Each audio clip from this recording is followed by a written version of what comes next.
everybody, welcome to GeekStorm. I'm Sean Hilton, owner of Comics Cubed, founder of the Kokomo Con, putting on the Excelsior and Geek Street scholarships. Today I am joined by my good friend and production manager of GeekStorm, Mike Dukes, who always fills in when everybody else is down and out.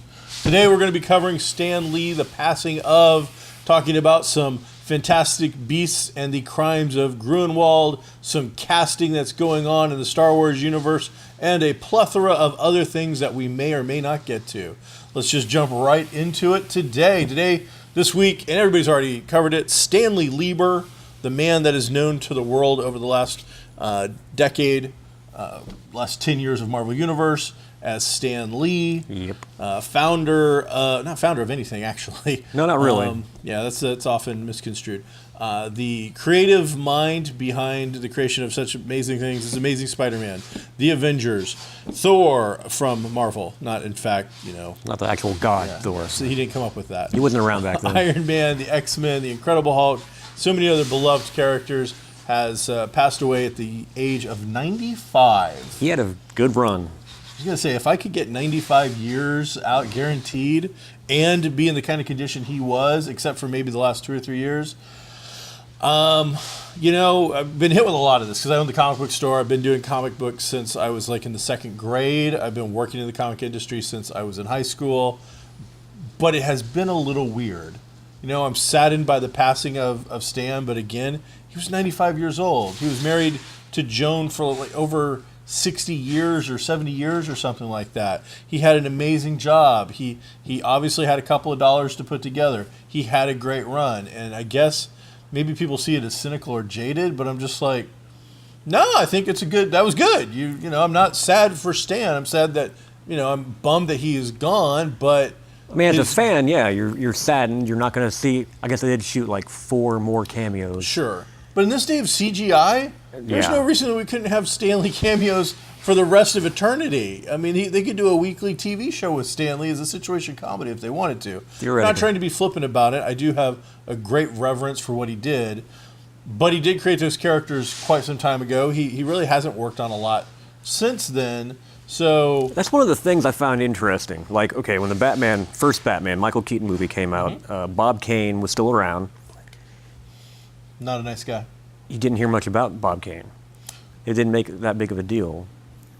But it seems like it did in certain circles. I can tell you that because I was working in a comic store when that happened, and so in certain circles it was a big deal. As far as I believe that Bob took Stan Lee to the premiere of Batman, in a limo. They went if the story is that I've heard is correct, and the entire time bragged about the fact that is Batman. This is. Which it seems like maybe one of these days. Stan has really, because he hasn't technically been associated with Marvel, other than that 70s, executive, early 80s maybe. Yeah, other than the executive producer credit, nothing. But he's kind of become the face. He is of Marvel. He has been the Queen of England for Marvel. He is their ambassador, and he's done an amazing job. Yeah. Throughout all that, his cameos have made him famous. I've never actually met the man, but for everything I have read, every person I have heard from calls him the most incredibly nice, kind individual you could ever meet. I had several opportunities to meet him, and unfortunately, there was a good chunk of the 90s and the early 2000s where I had some beef with Stan the Man Lee. And that was something that, luckily for me and my therapy, if I were to have it, I got over. But there was a time when things were going down at Marvel Comics that aren't so well known because we only talk about the good things. But there was a time when Stan was involved in some stuff that was about the creators and ownership of materials and things like that he eventually got on the right side of. But initially, Marvel paid his checks, and so I think he didn't stand by some of the people that he needed to stand by much more firmly. But I wasn't him. I wasn't in his shoes. But at the time, I was a young guy, and I thought, you know what, that's wrong. And I had an opportunity before it cost hundreds of dollars to go meet him that I could have just gone up, shook his hand, and whatnot. And I chose not to do that. And that's a regret that I'll have to personally get over. I ended up with a couple of autographs over the years. As I said, I got over that. For those, do your own history. It's not that hard to look that stuff up. But at the end of the day, a great man has passed away, and a crazy talent. I believe very strongly that most comic stores would probably not exist today without the advent of what he created, what he brought about. Comic books, when Stan was about 40 years old when he actually made like the big break. He was in comics, I want to say like early, somewhere in his teens. I think it was 17. Something like that. But it wasn't until he was nearly 40 that we had the Marvel Revolution take place with Fantastic Four and Spider-Man, all the characters that are known and beloved today. Before that, it was some horror books, it was some Western books, it was some nursing books, it was some romance books. They didn't have the roll call of characters that are at their disposal now. And so comics were in a state of flux, and we're slowly circling the drain. Circulation was still way up compared to today, but from what it had been, 30s, 40s, 50s, was definitely hitting the skids. And he came about and revolutionized the industry. And I believe that without his involvement, I don't think we have the pop culture aspect of it that we would have today. Did he have play any part with the comics code? No, not particularly. That took part, I want to say, in the 50s with Wardrick, something like that, a German psychologist that got involved with Congress and a giant witch hunt, and something that I rail on and on about all the time. And just yesterday on my Facebook thing, if you happen to follow Sean D. Hilton on Facebook, I went off on a representative from Kentucky who's going after television violence is the reason that kids are shooting up schools. And I just go back to, again, Salem witch trials. Those witches were doing horrible things, jumping up much, much further. Sex, drugs, and rock and roll, they're destroying the world. The 1950s, this is real. I can't make this up. German shrink comes out and says comic books are the reason that kids are doing bad things. And then it was harsh lyrics and music. Those are the reasons that kids are doing bad things. Now it's violent video games around the 90s, and now today it's violent television. And sorry, I'm just not buying it. I even have people going, well, there's scientific studies. And I'm like, for every scientific study that you can bring up that would show that, I can find a scientific study from a non-biased, accredited situation, university, or scientific research group that would call that a bunch of crap. But your question was, did he have anything to do with it?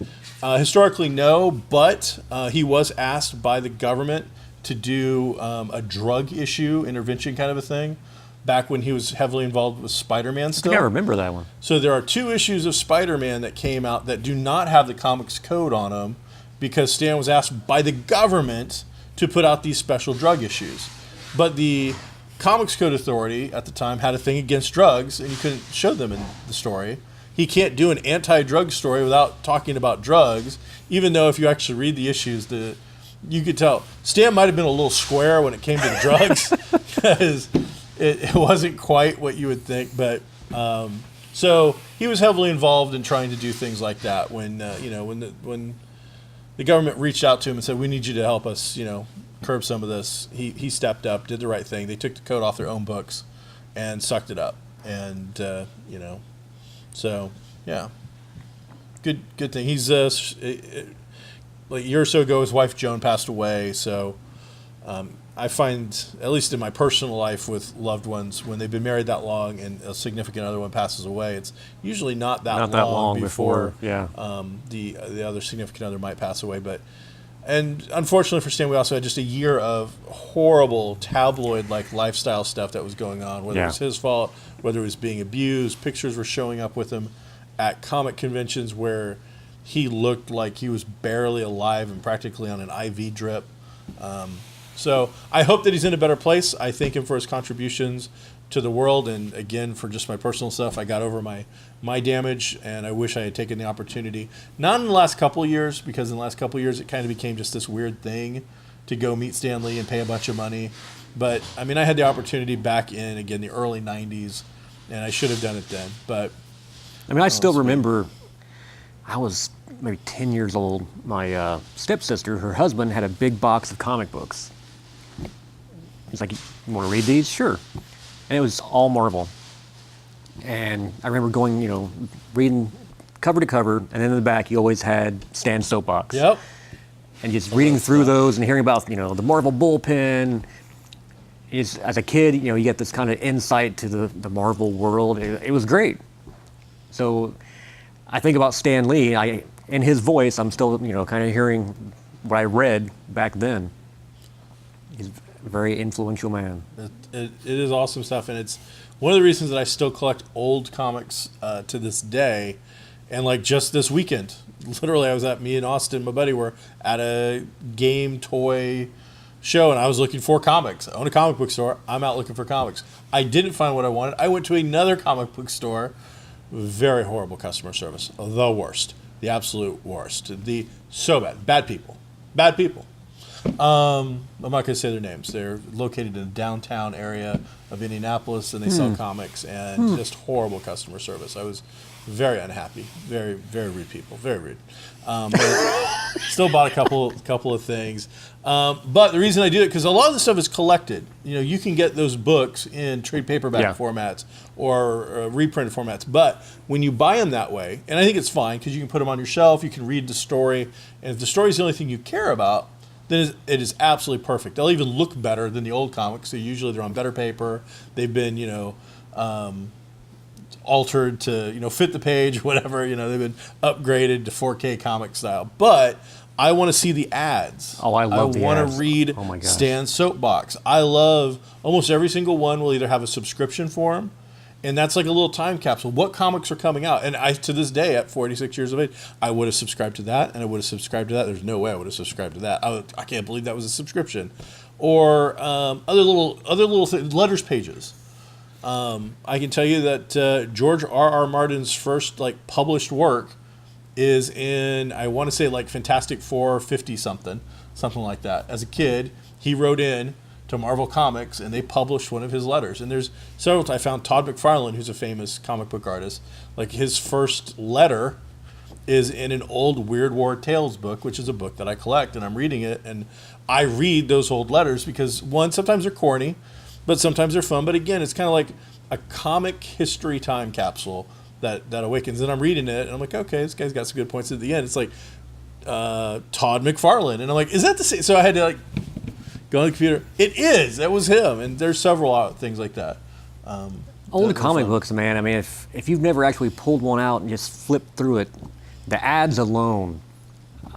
I remember, there was an ad for a ghost. Oh, I remember it. Was it like the 7 foot tall floating ghost or whatever? I had to have it. I ordered it. You really ordered it? Yes. Is it true you just got a balloon with a sheet over it, or like a really cheesecloth kind of sheet? It was more like the material trash bag's made of. Okay. But white. Uh-huh. And then, it was a white balloon with the face on it, and it had fishing wire. So the idea was you blow the balloon up, put the sheet over it, tie it, and then you tie that string onto it, so invisibly, we had to have helium too. I'm a kid. I had no helium. It didn't come with helium. So my ghost was just laying there. I'm like, come on, work. No.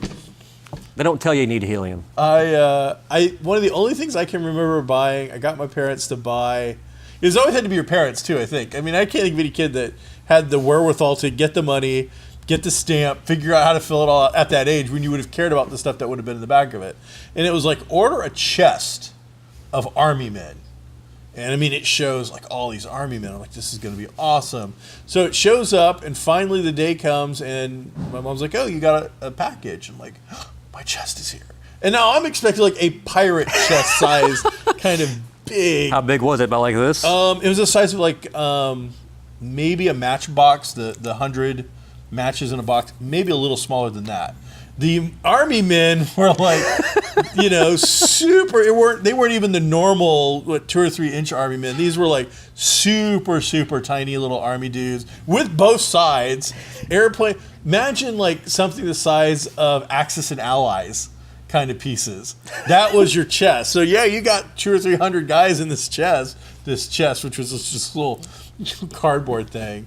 One of the most famous ones, and I finally found a YouTube video where the guy talked about it. I think I have to go and watch it. I'm going to watch it after this.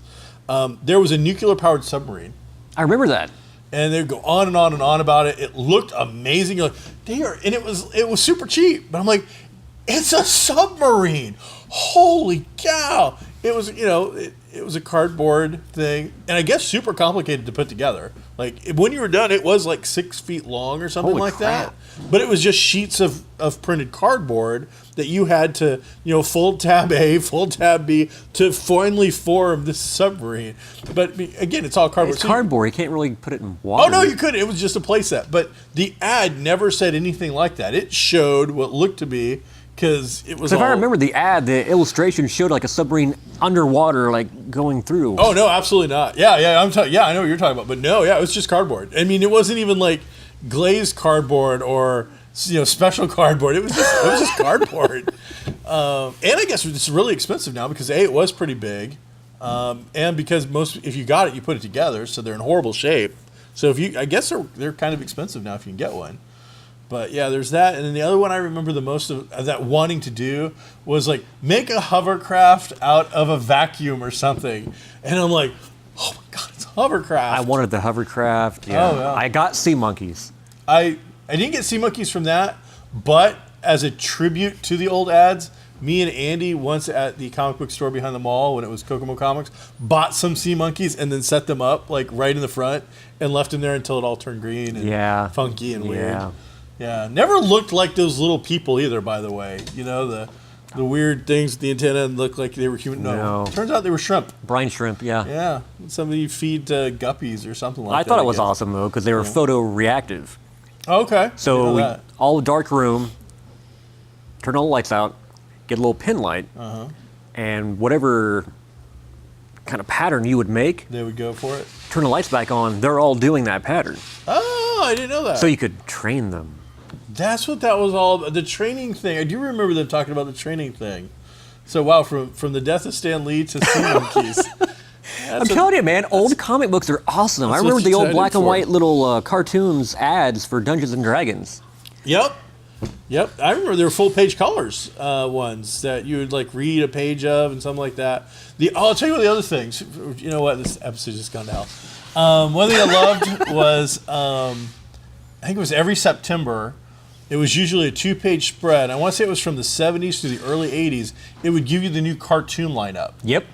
And I remember as a kid, not only did I love the comic, but then I'm like, all right. So, and each channel had their own ad.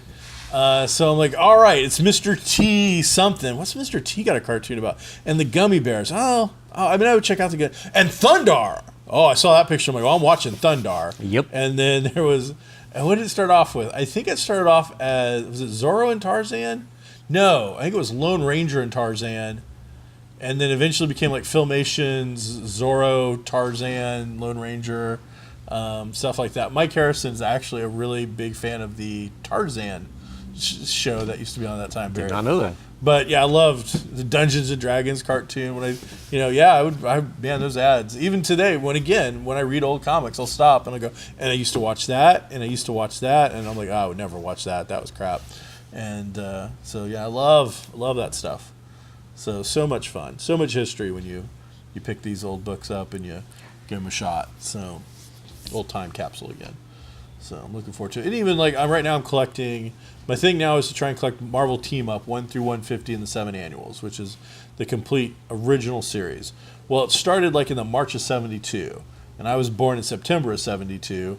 So I mean, this book will follow from the just when I was born till I was X amount, however old I was when it finishes. But I remember the last couple of issues I was buying off the stand for myself because I'm like, oh, Kitty Pryde team up with Spider-Man.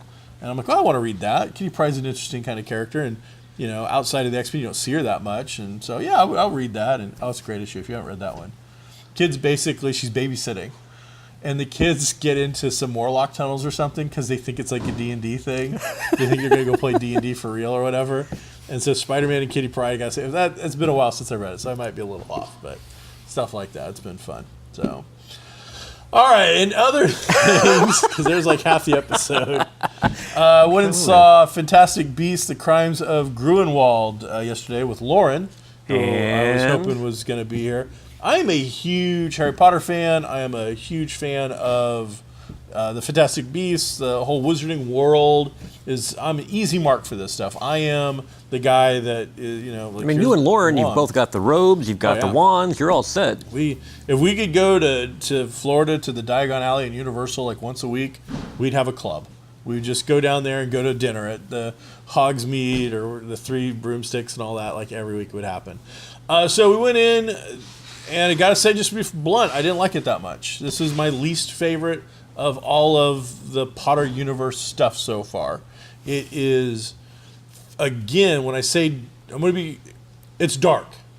And I'm not just talking theme. Theme-wise, it's a dark movie. Physically watching it again, though, and this is just a pet peeve. You've heard about it if you watch this show. It's dark. It's like turn on some lights. It's constantly dark. Everything's dark. It's very overcast, dreary. It's just dark. And then you have some characterization. Now, there's only these. I haven't followed these characters for all these books, like we had the opportunity to do with the Harry Potter movies.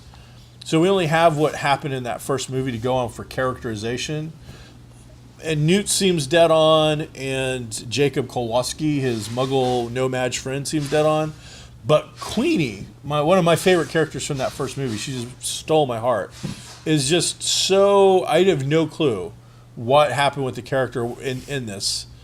And so she just does a complete 180. She does things that I don't understand why she would have done these things. She acts in a manner that I don't understand. I am confused and perplexed by what they did with the character. And I'm almost like, is she enchanted? Is she under a spell? Has something happened to her? But basically, in the ads have shown this, Newt's sent on a mission by Dumbledore to go to France to try and stop Gruenwald, which really means trying to stop, is it Eliza Miller, the Flash from the Justice League movie? I think it's Eliza Miller. I could have the name wrong. It's not Eliza. Credence from the first I know you're talking about. Fantastic Beasts movie is now in France trying to find out who his family is. And so basically, you get the idea that Gruenwald wants to weaponize this guy. Because of his power and what we saw him do in that first movie, he's like the ultimate weapon, I think, is what they're going with. I will say that it's much darker and it's much more adult, but in all fairness, if you started reading the Harry Potter books when you were a kid, you're in your late 20s to early 30s by the time this movie is out now. So the subject material has aged with her audience appropriately. There is some wonderful things that are done in the movie, but I'm under the impression that this is going to be a 5-part movie, and this one had some things in it, but most of the time I'm sitting there just trying to figure out why characters are doing what they're doing, where this is going, and sometimes it's nice to be surprised, but this one just seemed to be a bit of a muddled mess in a lot of areas. And then the big reveal at the end, I actually have to now go and look up or talk with Lauren or some other hardcore Harry Potter fans to see how this possibly works into things, and if it does or not, or if this is something new. I saw an interview with J.K. Rowling, and I'm not certain if she just wrote the story and then someone else turned it into a screenplay, or if she actually wrote the screenplay, but she was talking about how the characters are far more complex and there was supposed to be more depth to them all. Did you see that at all? Yes and no. With your Newt, who's your main character, he seems to be he's a complex but simple man. It's that kind of thing where his complexity is based on the fact of why he makes the decisions that he makes, but regardless of why he makes those decisions, you usually know where he's going to fall. He's a good guy. He's going to do the right thing regardless of what's going to matter to do that right thing, and he's going to care for these animals. And those are the things I think, and he's pretty loyal to his friends, it seems like. So those are the things you need to know. I don't know that that's that complex, but getting into the reasons why he does all those things, that could be, millions of novels based on psych and whatnot, and that could be a whole another thing. Well, that's another problem, though. I mean, it's one thing if you're reading novels, you have to wait for the next book to come out to continue the tale. But now it's movie format. Rowling's still holding the reins, so I'm wondering, I mean, is she approaching it like you would a book? So yeah, you do have, like you mentioned, Queenie acting a little off, Is that something that's going to be explained in further movies? I have to think she's a really popular character. They leave her in a position that she is going to be in the next one. But yeah, I was just as somebody who really liked that character. Lauren, who's not here to talk about it, I'm going to use some of the stuff she said. She was really unhappy. In her opinion, all of the female characters in this were treated very poorly. To the fact that Queenie goes kind of against her thing. Tina Goldstein, Queenie's sister, seems to just be a ticked off, angry at Newt kind of thing because she thinks he's going to get married or something. She seems to be the whole jilted lover / friend, and she's mad at him. You've got another character who's pretty complicated, but then just seems to kind of sacrifices herself in a manner that I don't know really led to much of anything. It seemed really kind of weak. So almost all the female characters in it seem to get a little bit of a short shaft or just not treated incredibly well. Not to say that the male characters got treated a lot better. Jude Law was fine as Dumbledore, but seeing young Dumbledore is just something that's going to take me a while to kind of get used to. Old Dumbledore was seemed wise, maybe the whole look wise, patient, laid back. This Dumbledore seemed to be, and maybe old Dumbledore was, and I just didn't pick it up, manipulative. He felt like the entire time he's doing the whole chess thing. He's setting up his board. You don't even know you're a player, and he's doing this stuff. And obviously with Newt, and Newt knows it, but it's one of those things where you know you're being played, but regardless of that, you want to play the game. You know that beating that opponent is the right thing to do. So even though you're being manipulated and you know it, regardless of that, it's still the right thing to do, so he's going to do it. Well, I'm wondering because I saw an interview with Jude Law, and he said he was pleased in the fact that he's playing Dumbledore, but it's not the aged, wise Dumbledore. Definitely not. So he got to put a little bit of his own spin on it, but he said over these movies you will see him grow into the one you know. Okay. I can see that. McGonagall's mentioned. She's in it. But again, I was like, which one is it? Oh, it's that one. Okay. Things like that. Hogwarts is in it. It's cool. Every time they do some kind of throwback, it's cool. Nicholas Flamel pops up. It's kind of cool. When they do these older characters and attach things, it's like, that's kind of cool. Little Easter eggs. So, yeah, there's been some talk that somehow Nagini, this is just internet rumor, Nagini might somehow be the mother of Voldemort, but right now, from what I can see, that just doesn't work unless they're going to do something. This movie doesn't take place till 1927. Voldemort is believed to have been born like 1926. This woman Nagini is definitely not pregnant during the show or during the film. And so she's another one. She's a great character. You want so much. She's such a well-known name, and yet virtually nothing. She is the shadow of another character and does nothing. So could have done so much with her, and it just felt like it was kind of flown away. And I want to be very clear. I went into this, the only negative aspect of my thinking on this would be I went in expecting to have such a good time. I went in with maybe I was over expecting. I thought it was going to be better than it was, and I walked out disappointed. Now that said, I'm going to go back and watch it at least one more time, possibly two more times, because I just want to see if maybe I can figure some things out that I'm somehow missing in that initial viewing. Were you a Potter reader as the books were coming out, or did you go back after? Didn't start reading until the fourth book came out. I tried to read it and didn't get it because I didn't get very far. Until you get to where Hagrid shows up around page 50, 53, those first 50 pages are really lame. It's Uncle Dursley talking about drills in like chapter 2 or chapter 1 or something like that. I'm reading about this guy being ticked that people are dressed weird and that he's got to do drills or whatever he's doing.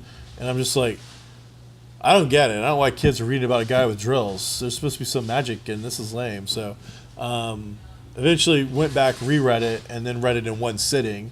Once I got past page 50, I'm like, oh my God, this is so good. And then read books 2, 3, and 4 in like 4 days. How much of a time lapse or time frame was there between release of this book and the next book? It's a couple years.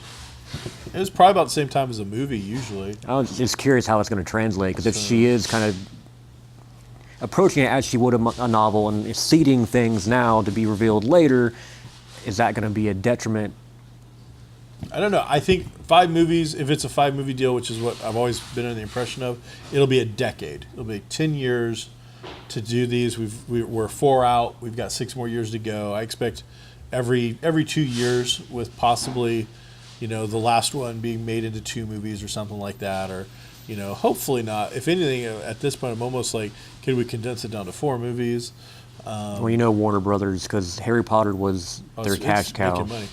This one's only their estimates that I'm reading, where the analysts are talking, are only thinking that this might only drop to $60 million or so, somewhere between 60 and 70 million.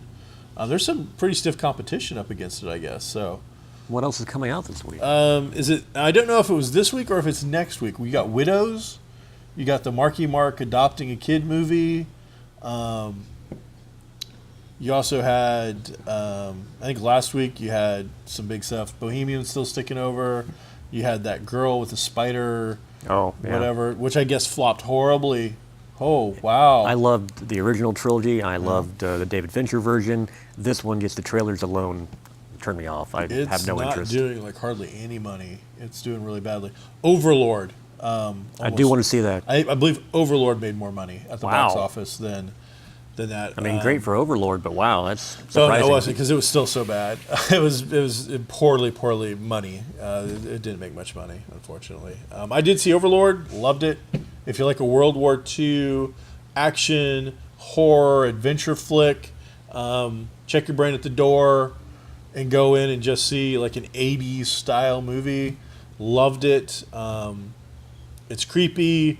It's done well. The horror isn't gruesome, like eyeballs and syringes and stuff like that. I mean, there's some zombie-esque stuff. There's that sort of thing. Is it kind of like Castle Wolfenstein on the big screen? Yeah, somebody, and I think I hate to use it when somebody else says something. I like to come up with my own stuff, but I read somewhere somebody compared it to Reanimator meets Inglourious Bastards, and other than the bigger cast in an Inglourious Bastards, because it's got a fairly small cast, yes.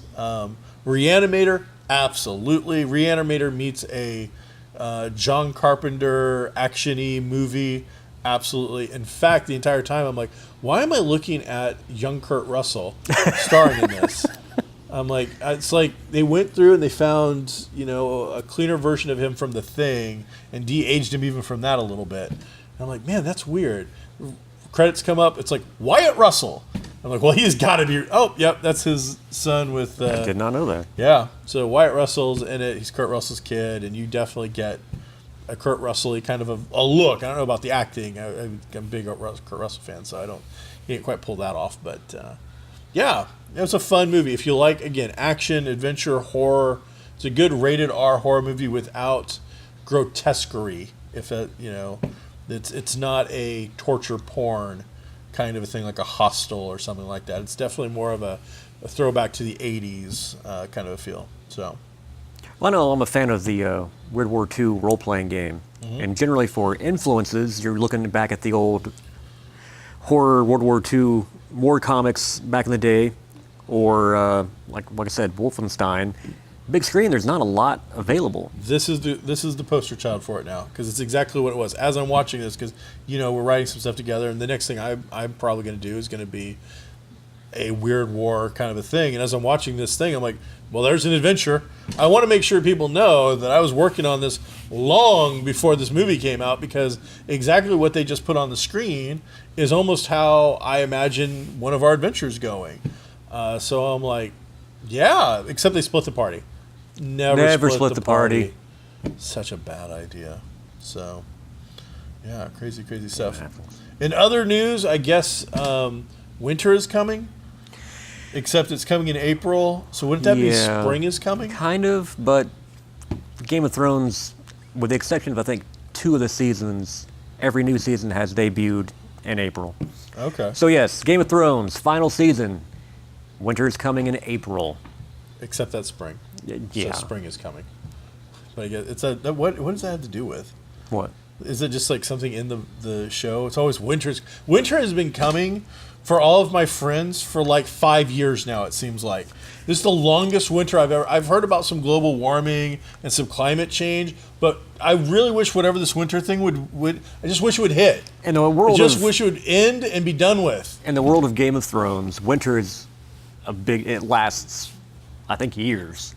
Okay. So the time in between, yay, because once it hits, you're going to be snowbound for a long time.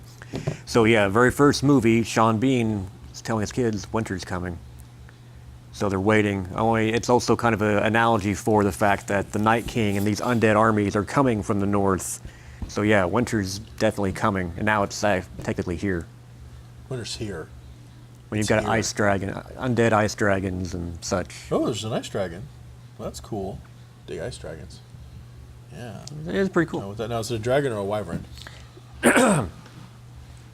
Wyvern. It's a wyvern. You can call him whatever you want. He can come up and say, well, in my world, I get to make... Nah, you know what? Turns out, you can call a rose a puppy, but it's still a rose. Go whatever you want, George R.R. Martin. I mean, hell, at this point, you'd have to write it quick enough so I could read it before we're all dead. But whatever.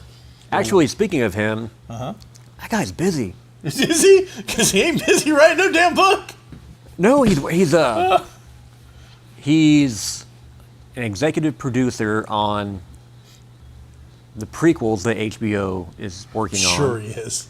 And then he made mention of 2 others that have not been announced. Wow. And then Hulu has 2 different Wild Cards series they're going to be debuting based on his Wild Cards series of novels. Did he create that, or was he the editor behind A Shared World? Because I always thought like Thieves World for me from like Robert Asprin. It was based on a GURPS Supers game. Okay. So it is like It's legitimately his. Wild Cards is his. It's not a shared world kind of a thing.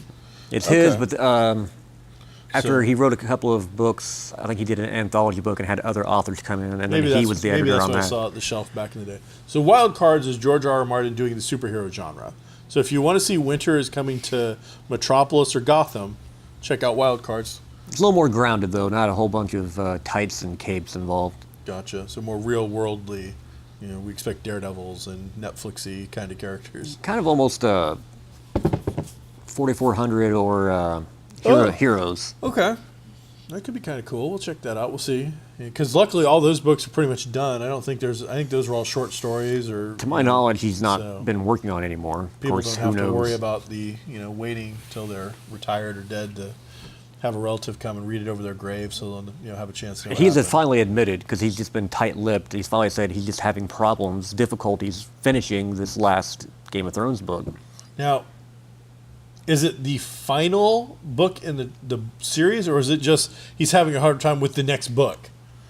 I can't remember if it's the final book or... Because if it's not the final book, I can't imagine how long you're going to be waiting to read the final book.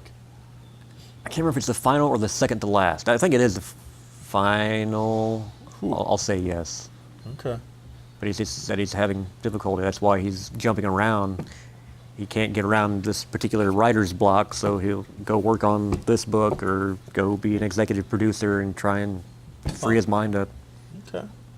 Star Wars news, there's been some casting for the Mandalorian show, which is supposed to be Gina Carano, who you might remember as the female big bad in the first Deadpool movie. I can't remember her name. Okay. It just made me laugh. Oh, is she the Russian? Yeah, the bruiser that was so long. Yes. I like her. I liked her when she was a UFC, or not UFC. She's the big casting in the show? Well, I mean, I thought it was some guy. Diego Luna is your main character. Oh, okay, yes. Okay, I'm like, wait a second. I thought... But then most recent casting was her. They haven't said what role she's going to play, but she's going to be in it. And given her past history as an MMA fighter, I would think she's got the chops to do some stunt work of her own. Some bruisery stuff. Yeah. So I'm looking forward to The Mandalorian. I'm a huge Mandalorian fan. So we'll be getting the Disney Channel when it comes out? Disney Plus. Okay. So Disney Plus, DC Universe, is it? That's the one I'm thinking. I might go get that today. We'll see. I'm interested in that because at first when I saw the Titans trailer, I was like, eh. But the more I'm seeing, it seems to be getting more and more in the vein of the comics, and then most recently they showed Jason Todd pops up as the current Robin. So like I was telling you earlier, I'm assuming by the end of this season, going into second season, we'll see Dick Grayson become Nightwing. That's my guess. Very cool. Well, I'll check that out. As I said, I've been on the fence, and there's really no reason. I don't think it's that expensive. So I wouldn't think so. I might have to check that out. But it's just gotten to the point where, I mean, used to you complained, or you... I do. Okay. Cable, you only got packages. Yes. With these channels. You couldn't pick and choose what you wanted. Yes. That's what we said we always wanted. Well, now it's kind of happening, because now I'm like, okay, well, I got what? I got Netflix, I got Amazon Prime, I've got Hulu. Do I want to get DC Universe? What about Disney Plus? Yeah. CBS All Access. So it's like, I think if you're a hardcore viewer, it's hard. It would be different. If I could get rid of my cable package altogether and start doing the piecemeal thing, it might be worth it. But right now, I don't think we're at a point for the vast majority of people where they can just cut that cable bill, because you have a lot of sports fans, and they would have to give up, football, basketball, college games, all that sort. Now there are, I believe, probably packages for all of that. But if you're to buy a package for every single sport, if you're just that sports guy and that's your geek, then that's going to be a thing. Is it CBS? Somebody's really bad about putting their stuff out on the streaming services. I think it's CBS. They have Madam Secretary. Mike was here; he would know. There's one that I can never find. CW. Might as well just wait. It's going to Netflix, and you can catch up with it a year in advance with no commercials and higher quality. well, CW is also a free app. So yeah, I can. but I think it's only so many episodes. It is only so many episodes. If you fall so far behind, you got to wait until you're not Netflix. going to catch up. So, which is fine. I mean, they're still giving you an opportunity to see it, and that I dig. But man, there's some good stuff out there. In comic books this week, we got Uncanny X-Men #1. Don't want to get too heavily back into comics because we already spent 20 minutes talking about comics. But Uncanny X-Men #1 dropped this week. It was like an $8 book. Whoa! It was like How many pages? 70 or 80 pages. It was monstrous. And so, what we're checking out, though, Fantastic Four #3 dropped. It was worth checking out. So, there's some good books out there. Fantastic Four is really, really good right now. Really? Yeah, highly recommend checking out the Fantastic Four. I've got 2 books that have been hold on for you in a hold folder for about 2 months now that I keep forgetting to tell you about. There's a Seventh Age comic book or something they put out an issue for. So if you didn't see that somewhere, Seventh Age or Age of Sails or Age of some RPG that I know that you've talked about, they put out some kind of comic for it. So I held those for you. And Okay, I forgot cool. to tell you about it. But yeah, it's been on hold forever. So some good stuff out there. You also should check out a book called The Realm. You would really like The Realm, I think. It's Walking Dead meets D&D. There's a post-apocalypse, and when the post-apocalypse happens, you've got all the goblins and giants and dragons basically show up and take over the world. And then you've got batches of humans that are trying to survive. And in doing so, even though it's not on purpose, they're kind of taking on some of the roles that you would see in a D&D party. Is it an ongoing series, or? Yes, and it's really sharp. Art's beautiful. Do you have #1 currently? It's up to like issues 9 or 10. So we're constantly reordering the trade because I keep pushing it really hard. So I liked it quite a bit. It's, as I said, it at first I'm like, this is just The Walking Dead with D&D. I don't know. I kind of like it. This is really pretty good. This has got some aspects of the old Dead World comic too with this one character. I'm like, I like that. So there's a lot of stuff in there to like. So Check that out. yeah, good stuff going on.